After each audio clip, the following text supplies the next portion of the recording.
presented by अपना recording studio DJ सूरज।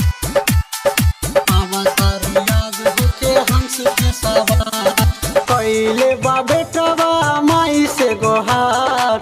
अवतार याद होके हंस के सवार पहले बा बेटवा माई से गोहार। अवतार याद होके हंस के सवार विद्या के दाता सरस्वती माता, विद्या के दाता सरस्वती माता सुनली ही आज हमरो पुकार। पहले बा बेटवा माई से गोहार। अवतार याद होके हंस के सवार पहले बा बेटवा माई से गोहार। अवतार याद होके हंस के सवार हंस के सवार अपना recording studio गलाड मधेपुरा DJ सूरज। अवतार याद होके हंस के सवार। अवतार याद होके हंस के सवार धूमधाम से होई माई सुनला तोहर पूजाई।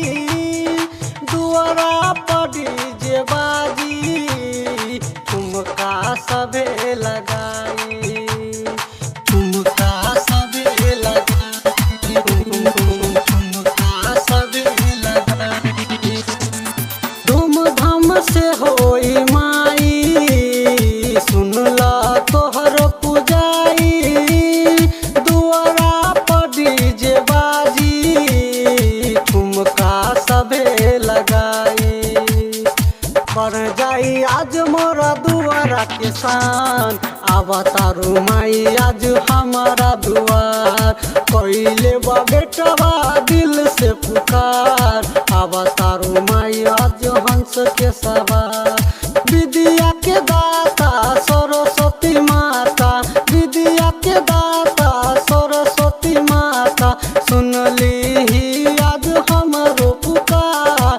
पहले बा बेटवा दिल से गोहार।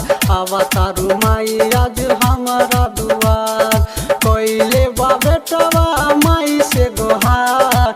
अवतारू माई होके हंस के सवार अपना recording studio गलाड मधेपुरा DJ सूरज। ठुमका सबे लगाई, ठुमका सबे लगाई। साल भर पर सुन माई असरा बानी लगाई। आवे दू चार दिन ला दुख कैसे हम सुनाई, दुख कैसे हम सुनाई, दुख कैसे हम सुनाई। संगीत सवरिया कैले बा पुकार। अवतारू माई आज हमारा दुआर कैले बा बेटवा माई से गोहार। अवतारू याद होके हंस के सवार विद्या के दाता सरस्वती माता, विद्या के दाता सरस्वती माता सुनली ही आज हमरो पुकार। कैले बा बेटवा दिल से गोहार।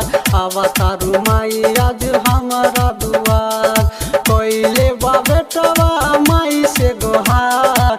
अवतारू माई होके हंस के सवार।